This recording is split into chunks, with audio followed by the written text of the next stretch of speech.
Sam was an artist. Not content with being a run-of-the-mill artist, Sam was a sculptor in bread dough. He took unleavened bread dough, made statues of birds, baked them and painted them. His favorite medium was rye flour. It just worked a lot better. He was making good money with these birds.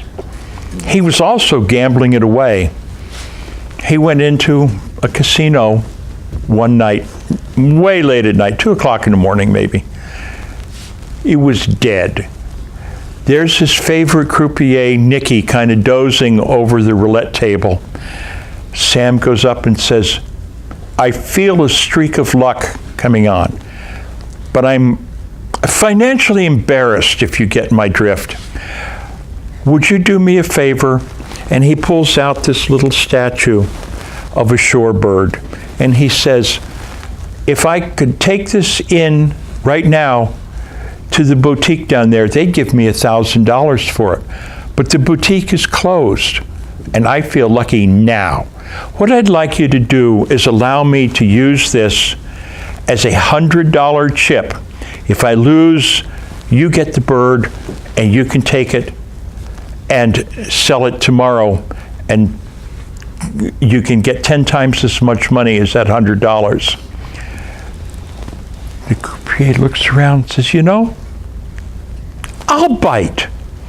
Sam takes the little statue and puts it on the block for red to win. The croupier says, nope, can't do that.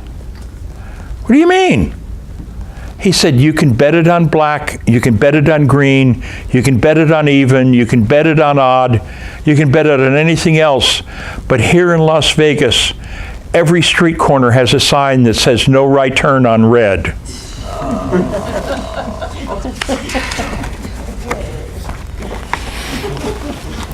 Sam, at one time, was a crony of my father's. My father ran a publicity agency in the Twin Cities. He actually survived the Depression doing this, and he and his first wife rented out books for a nickel a day. But that's beside the point. I digress. That hardly ever happens to me, you understand.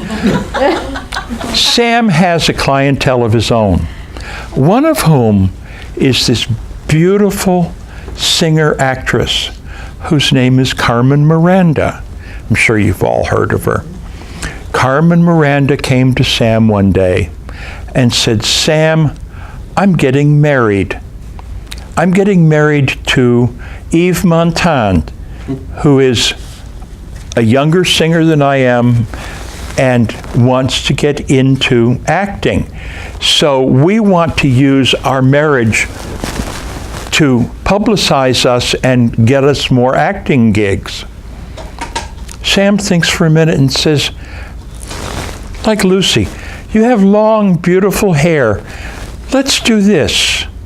Let's create a sort of a cult image. You take your hair and you pile it up in a big updo and put a great big hat with real fruit on it. And then at the end of the wedding, we'll go through, after the exchange of the vows, you can sit down in front of your new husband and you can take off the hat and comb your hair down as an act of submission to your new husband. Of course, you can imagine how that'd go over today. It wouldn't. Everybody thinks this is a good idea, but the engagement fell through because Yves Montand's mother insisted that during this ceremony that there be a 70-voice choir singing, "She'll be Carmen Miranda Montand when she combs."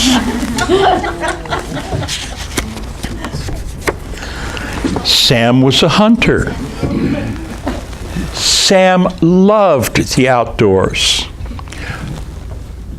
One time he was hunting in Oregon.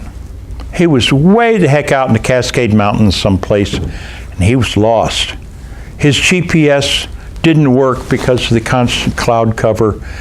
He didn't have a map. His compass was broken. He was in trouble, but he knew what to do. He walked 20 feet from his campfire, looked up, pulled out his shotgun, and he shot a spotted owl, one of the most endangered species in the country.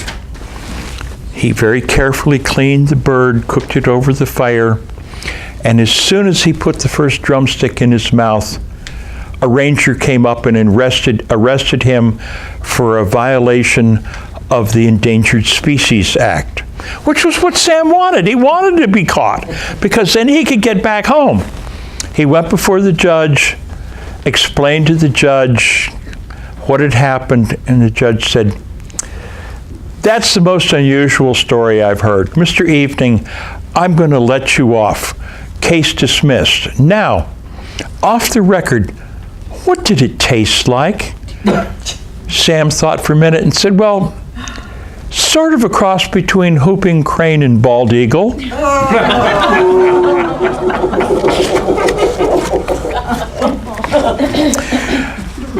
I had told you about Sam's archaeological bent. Sam went on vacation to England. Hadrian's Wall cuts England in half, with the English on the south side and basically all of the Scots on the north side of this wall, which parallels the Tyne River. The Tyne River actually comes pretty close to cutting the country in half. It's only about 30 miles from the shore on the south side, and the north side, up in Tyneside, it's just a very, very long river. And there's a fort called Vindolanda that was part of Hadrian's Wall. There's a bridge that goes across the Tyne River. All that's left of the bridge from Roman times are 3 pilings. Sam was standing on the overlook looking, and he said to himself, "You know, Self, there would have been 2 types of soldiers here. There would have been the Germans and the French. They would have hated one another. Germans and French didn't get along for millennia. They barely do today."